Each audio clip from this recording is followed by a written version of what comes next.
Ասել, որ Հանրապետության հրապարակի անմիջական հարևանությամբ գտնվող Աբովյան 3-1 հասցեի այս շենքը թաքնված է, ճիշտ չի լինի։ Մանավանդ թաքնված չէ առաջին հարկում գտնվող այս վաճառասրահը։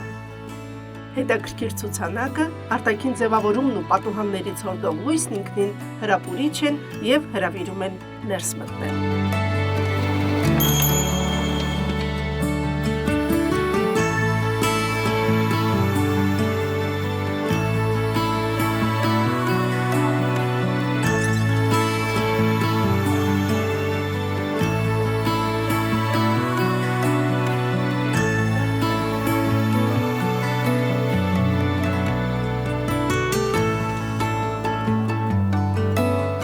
Եղել եմ այդ փոքր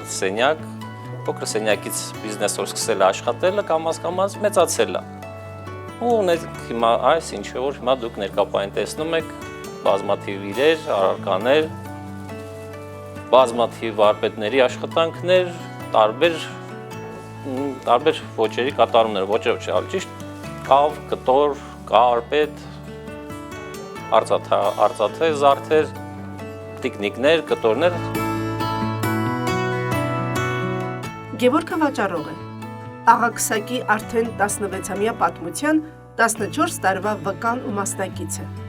իսկ Անահիտն աշխատում է հիմնադրման օրվանից։ Աշխատում ենք նաև երկուսով Կլեկչյան Մարինայի հետ միասին, որը որ շատ մեծ ավանդ ունի նաև մեր խանութի կայացման մեջ, իհարկե։ Դռները բաց են լինում և տեղացի ժողովուրդը միջև ներս մտնելը հարցնում էր, սա խանութ է, թե թանգարան, վճարովի է մուտքը, թե կարելի է հենց այնպես նայել։ Այն, որ աղաքսակը տարբերվում է հուշանվերների շատ ու շատ վաճառասրահներից, հիմնադրի Ժիրայր Ավանյանի շնորհիվ է։ Նա է ստեղծել այս ջերմ ընտանեկան մթնոլորտը, որը գրավում է և հաճախորդներին, և պարզապես անցորդներին։ Գրեթե բոլորին հետաքրքրում է անվանումը։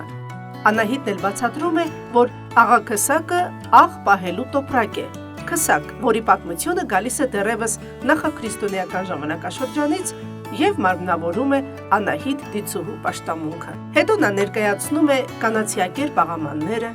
հմայիլ տաղդղանները, հայկական զարդարվեստը ներկայացնող կիրառական դեկորատիվ առարկաները։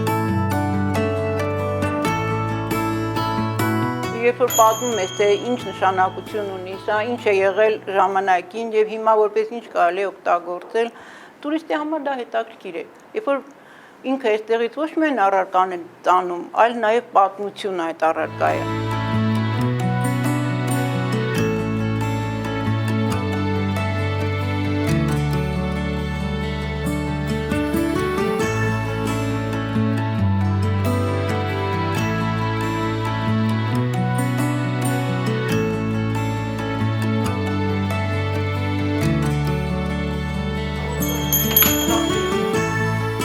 Այստեղ սիրով են աշխատում և հայտնի նկարիչների, քանդակագործների և ժողովրդական վարպետների հետ։ Միշտ գալիս հարցնում են, ձեզ մոտ անպայման լինեն նկարիչների միության անդամ կամ ինչ-որ Գեղարվեստի ակադեմիա ավարտած մարդ լինի նոր ապրանքներ, ասում ենք ոչ, ցանկացած մարդ, ով ունի ձեռից շնորհք ու մի քիչ էլ իդեա, համեցեք։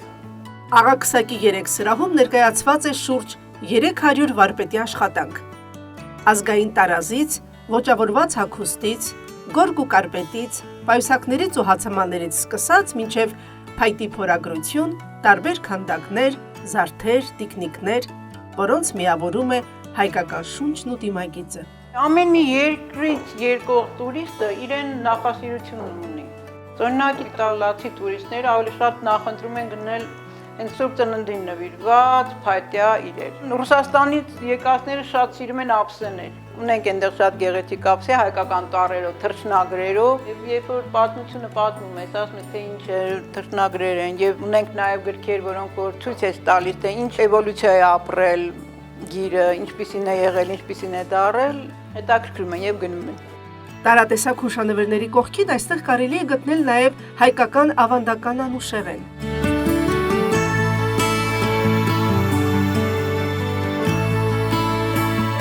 Ոճավորված տարաներով գինի, հավեմունքներ, Մի խոսքով հայկական համուհոտ։ Անահիտ Հարությունյանը աղաքսակի իրերից քիչ էր մնում ասեի ցուցանմուշներից։ Առանձնացրեց մեկը, որն առանձնահատուկ հետաքրքրություն է առաջացնում։ Խեցեգործ Արայիկ Օհանյանի պատրաստած գինու գավը զբոսաշրջիկները կախարդական թռչուն են կոչում։ Բաժակ լցվեց։ Մի քանի օրից Ամանորի եւ Սուրբ Ծննդյան տոներն են, ու աղաքսակը վերածվել է կախարդական մի աշխարհի։ Իր տիկնիկներով, տոնածառով եւ հատկապես հրեշտակներով։ Իդեպ Անահիտն ասաց, որ հրեշտակները շատ նման են դրանք պատրաստող վարպետներին։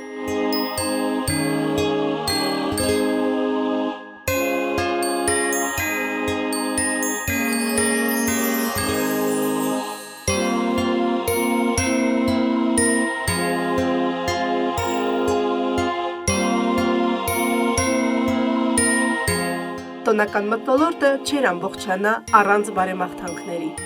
Ես կուզենայի, որ մեր վարպետների մոտ նոր մտքեր հրանան, նոր մտքեր առաջանան, որ նոր առարկաներ բերեն, որ մենք էլ իրենց հետ ուրախանանք։ Բոլորի բարի ցանկությունները թող կատարվեն։ Շնորհավոր Ամանոր եւ Սուրբ Ծնունդ։